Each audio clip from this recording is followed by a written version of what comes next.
тэгэхээр өөрийнхөө нэрийн одоо арга болсон ямар ч хүнийг одоо мэргэжлийн мундаг орчуулагч шиг хоёр талын орчуулгыг англиас монгол руу, монголоос англи руу хийлгэж сургадаг энэ сайхан аргаа зааж өгье. Тэгэхээр монгол хэл бол атай язгуурын хэл одоо залгамал хэл учраас өгүүлбэрийн гишүүдийнх нь байрлал бол өгүүлэгдэхүүн, байц, за тэгээд тусгатхүүн, одоо өгүүлэхүүн гэсэн дараалттай байдаг. Өөрөөр хэлбэл одоо би маргааш морь уннаа гэдэг дараалтаар бол монголчууд ярьдаг. Гэтэл англи хэл бол Энэтхэг Европ гар бүлийн хэл учраас манай хэлтэй төрөл биш хэл болохоор өгүүлбэрийн гишүүдийн байрлал нь болохоор өгүүлэгдэхүүн, за тэгээд өгүүлэхүүн шууд өвөл нь ороод ирдэг. Тэгээд тусгагдхүүн, тэгээд байц гэсэн дараалтаа ярьдаг. Өөрөөр хэлбэл би уннаа морийг маргааш гэдэг дараалалаар бол ярьдаг ард түмэн. За тэгэхээр энэ над дээр ирж байгаа хүмүүсийн одоо дийлэнх олон хүмүүс нь англи хэл заагаад өгөөч гэж ирж байгаа хүмүүсийн ерөөсөө бараг 90% нь бол орчуулгыг зохих төвсөнд хийж чаддаггүй байдаг.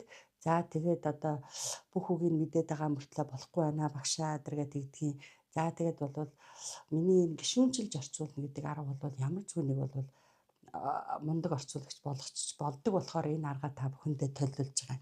За энэ ямар арга вэ гэхээр одоо юм яаран үзэх цаас нийлүүлж болохгүй. Ер нь орчуулах хэрэгтэй.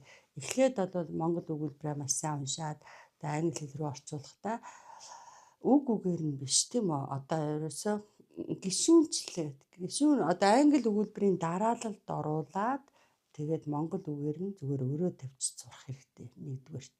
За өөрөөр хэлбэл одоо би маргааш морь уннаа гэдгийг л англи дараалалд оруулаад би уннаа морийг маргааш гэдэг дараалалд оруулчих юм.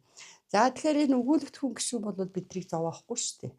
Хүн их амархан таньдаг англиар subject тийм үү? Хин юу гэдэг асуултанд хариулагддаг who what тийм үү? Тэгэхээр энэ гишүүн бол бидрийг зовоодгүй мó энийг бид нэр амархан олоо тавьчихдаг. Дорж гэжээвэл доржийн хичээл, ширээ гэжээвэл ширээг хичээл тавьчихна. За араас нь шууд үүлэн дагаад ороод ирдэг. За үүлийг бол verb гэж ярьдаг, predicate гэж ярьдаг, хоёр зураас ар зурдаг, өгүүлэхүүн гишүүн гэж ярьдаг. За тэгээд одоо энэ англи хэлний өгүүлэхүүн гишүүн бол нийт даяараа 130 гаруй тохиолдолд хуурч явдаг байгаа. За тэгэл 21 үүлгийн цаг 20 баймж цаа тэрэн цаашаа ингээд задраа 60 гаруй болоод за 3 анхдагч 4 одоо өдөөгч 8 өдөөгч 8 холбох үг гэх мэтлэнгээр ингээд 130 гаруй болоод хуурчдаг. Хичнээн олон янзаар хуурдагч гэсэн энэ өгүүлэхүүн гишүүн бидрийг зовоодгүй. Гайгүй хүн олоо тавьчихна. За тэгээд дараа нь бол шууд тусгатхүүн орж ирдэг. Тусгатхүүн гэдэг маань болохоор заахын тиалгалынх бол шууд тусгатхүүн өгөх оршин тиалгал байх юм бол шууд биш тусгатхүүн долгионоор зурдаг object гэдэг гишүүн тийм үү. За энийг бол заавал араас нь байрлуулна. Араас нь байцууд орж ирнэ. За байцыг бид нэр дайвар өгч гэж ярьдаг монгол хэлэнд мөн одоо тасархаа зураасаар зурдаг англиар бол adverb гэж ярьцдаг. 10 янзын байц үүдэг. За тэгэл хугацаа, байрлал, чиглэл, за тэгэл одоо шалтгаан, зорилго, дүр төрх байдал гэх мэтээр. Хичнээн олон төрөл байдаг гэсэн биднийг бас зовоодгүй маа.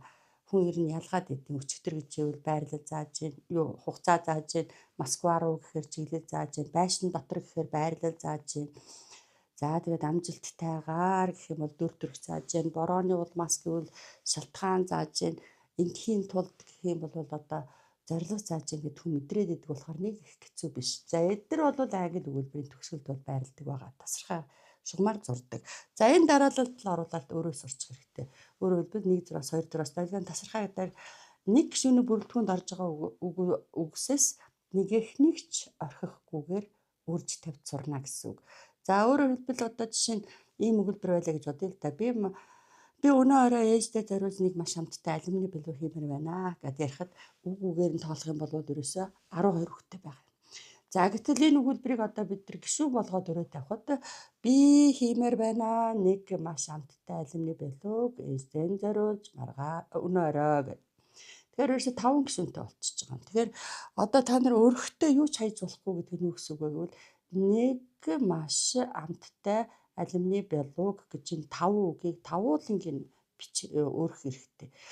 Тэгэхгүй бол дараа нь орчуулахад бид нэр яах вэ гэвэл нэг гэдэг үгийг орхиод явчих юм бол гэдэг ялгамж чинь алга болчихно л гэсэн үг.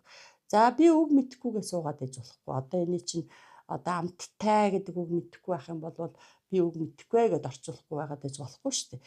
Түр зүр монголоор бичээд даргалчих хэрэгтэй. Дараа нь амтэн хүнээс асуугаад тод үсгээс хараад орлуулад тавьчихна гэдгийг л сайн санах хэрэгтэй. За тэгээд хүн чамайг ч одоо чи яхаар амттай гэдэг үг мэддэггүй гэж загиндгүй. Амттай гэдэг үг энд байрлана гэдгийг мэдчих л чухал байдгийг. За амттай гэж биччихэл дараа нь одоо яа гэх delicious гэдэг одоо мэдээд авчих шүү дээ, тийм ээ? Орлуулаад тавьчих гэсэн үг. За ингээд зөв өрөө тавьчих юм бол ерөөсөө хийх ёстой өмнөхөө 99%-ийг хийчлээ гэж ойлгох хэрэгтэй. За зөв өрчөөд буруу орчуулж ивэл хохин л үүдгий. За тэгэл нүд аман дундаасаа өсчээл тийм ээ одоо тэг нэг бэк рүүч гүүгээл кек рүүч нэг гүүгээл ингээд харах хүн болохоо болчихдээ. Тэгэхээр одоо ерөөсөө хадаа садж байгаа юм шиг зөв өртсөн өгүүлбэр бол хар аяндаа зөв гарна. Би гэдэг нь I хиймээр байна гэдэг нь would like to bake. За тэгээ нэг маш very амттай. За delicious алюминий бялуу apple cake гэдэг. Дараа нь ээждэн зориулж гэж for my mom. За тэг өнөөрөө tonight гэдэг. Ингээ байрлуулчих хэрэгтэй. Тэгээ тань 5 гишүүнтэй өгүүлбэр орчууллаа гэж ярина уу гэхээс биш 12 хүүхэдтэй өгүүлбэр орчууллаа. Бичлээ дэр гэж ярьлаа гэж ярьж болохгүй шүү. За юу. За тэгэхээр л үгийн олноос хүрдээл ингээд иж болохгүй. Үг бол мэдхгүй байх чинь гин биш зэн биш. Тэр үгийг бол хаанаас л бол хаана хүн мэдээд авчиж чадсан шүү дээ. Хамгийн гол нь бүтцгэдэг юм байдгийг. За тэгээд би яагаад эхлээд урд сур орчуулах бол яах вэ? Болно гэд ингээд хэлээд идэв. Тэгэхээр зарим нэг анхлаа суралцж байгаа хүмүүс бол энэ тусгатгүй байц хоёрынхаа байрыг сольчих гээд идэв. Заримдаа сольчдгийг. Тэгээ одоо энэ хоёрыг солих чих осолтой. Яагаад гэвэл одоо ээжтэй зориулж нэг бялуу хиймээр байна гэх гэж байгаа нэг бялуун зориулж ээжигээ хиймээр байна гэж байгаа юм шиг юм биччихэл. Найз охиндоо зориулж нэг цэцэг худалдаж авлаа гэх гэж байгаа тусгатгүй байц хоёроо байрын солиход нэг цэцгэн зориулж найз охиныгоо худалдаад авчихсан юм шиг тэрийгээ тэгээд өөрөө анзаарахгүй байх жишээ нь ийм алдаанууд гараад идэг болохоор би заавал өөр хийдэг. За тэгээд одоо энэ хүмүүс болохоор тэгдэг юм л да багшаа та наад өгүүлбэрээ биччих юм бол би дорн өрчин гэдэг. Энэ бичиж юм хийх чинь бас хүнийг тархиныхаа үйл ажиллагааг наанаас ингээ боомлоод идэг шүү дээ. Тархи муу хөгждөг. Аль болох юмыг бичгүүгээр хийж сурах хэрэгтэй. Тэр гадаадд сурж байгаа монгол оюутнуудыг өөр улсаас ирсэн оюутнууд их гайхдаг гэсэн. Зөвхөн монголчууд л одоо ингээ багштайгаа уралдаад ухаан жолоог юм бичээд идэг. Эн чинь их осолтой байдаг. Болж өгөөд битээ биччихээ. Тэгэл одоо нэг өгүүлбэрээ бодож байгаа би англи хэлийг маш сайн сурахын тулд цаа багшийн дараагийн англи хэлний эрчим зүйлсэн дамжаанд хамрагдмаар байна гингээд сонсон гутаа 16 өгтөө өгүүлбэр эдрийг сүртгэх хэрэг байхгүй. Би хамрагдмаар байна цаа багшийн дараагийн англи хэлний эрчим зүйлсэн дамжаанд яах гэж ихээр нь англи хэлийг маш сайн сурахын тулд тэгэл 4 гишүүнтэй өгүүлбэр болгоод ингээл өөрөө тавьчих юм бол тэгэл болоо. Хүн чинь тэрийг яаж игээл хатаасааж байгаа юм чиг I would like to attend Цаа teacher's next English intensive course in order to learn English very well гэх.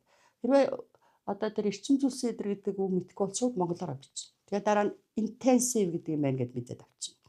За байц гишүүн чи одоо ингээд нэг 10 янз байдаг болохоор нэг өгүүлбэр 5 10 3 муруу одоо байц гишүүн шамбаралдаад ороод ирэхийн тухайд зарим нэг байцыг урагшаан ингээд зөвөө тавьчихдаг шүү. За одоо чинь англи хэлийг маш сайн сурахын тулд тэгээд энийг урдаа гарцсан байц гэдэг. Энэ урдаа гарцсан байц хүний толгойг их эргүүлдэг учраас энийг маш сайн таньдаг байх хэрэгтэй.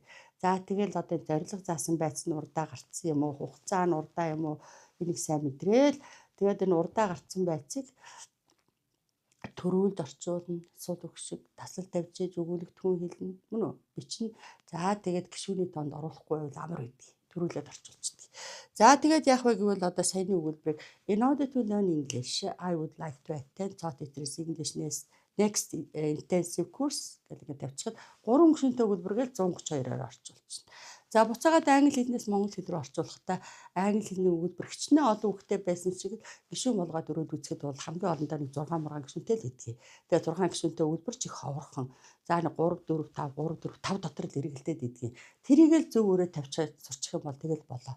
За тэгэл буцаагаад монгол хэл рүү орчуулахдаа 6 гишүүнтэй байх юм бол 16 54 32 гэдэг 5 байвал 15 432, 4 байвал 1432, 3 байвал 132, 2 байвал 12 гэдэг төлхөөрөөр орчуулаад монгол өгүүлбэрийг дараалалд яс таарчдаг ийм онцлогтой. За тэгээд яах вэ гэвэл одоо саяны бидний өгүүлбэр чинь 5 гишүүнтэй байгаа юм чинь 15 432 гэдэг. Юм орчуулахдаа эхлээд заавал 1-р гишүүн буюу өгүүлэгдэхүүний орчуул гэж байгаа. Эхлээд. Тэгчээд нүд ам дундуур осчоод бэк рүү гүгээл кек рүү гүгээд байхгүй. Дундаасаа буцаж гүгээд ах юм бол тэгэл үхээ. Үхэж явах болохгүй. Тэгээ нэг зураас орчуулчаад тухайн өгүүлбэрийн төгсгөлийн гишүүн дээр шууд очиж.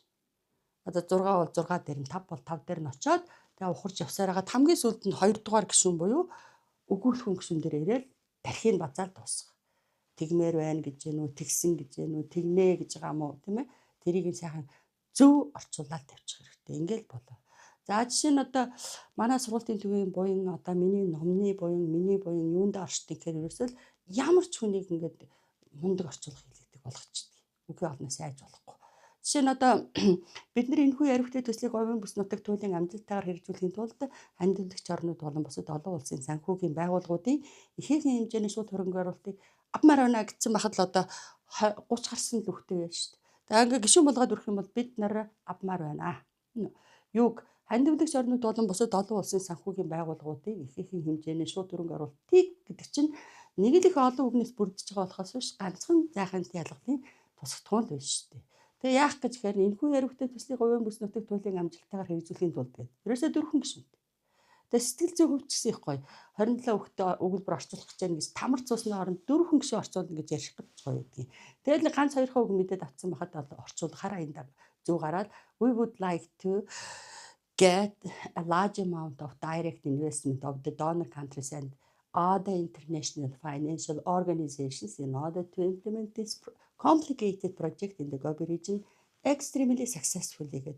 Хит хүүгэл мэдээлэл авчих ш donor country сандвлагч орнууд investment хөрөнгө оруулалт гэх мэт ганц 2 үг мэдж аваад тэгэл орчуулчихна гэсэн үг. За жишээ нь одоо өчигдөр Их Британи Өмнөд Ирландын нэгдсэн улсаас Монгол улсад зугаа онц бөгөөд бүрээр ихтэлсэн сайд Ноён Давид Монгол улсын ерөнхийлөгч Ухнагийн хөрөлс өгөхөд эсхэмсэгж өгчгээ өргөн барьлаа гэхэд л одоо тоолох юм бол бас их олон хөлтэй байгаа юм. За тэгэл одоо хүмүүс чинь би яг энийг орчуулж харагдаач яаж юм бол хөлтэй өгүүлбэр орчуулах ингээд ахгүйгээр өөрөө төсөл болоо. Тэгэхээр одоо өгүүлэгдэхүүн гишүүн нь ерөөсөө багш сэлэнгээ гэж байгаа юм шиг яах нь Их Британи Өмнөд Ирландын нэгдсэн улсаас Монгол улсад зугаа онц бөгөөд бүрээр ихтэлсэн сайд Ноён Давид гэдэг нь нэг зураас. Тэгээ хоёр зураас нь өргөн барьлаа.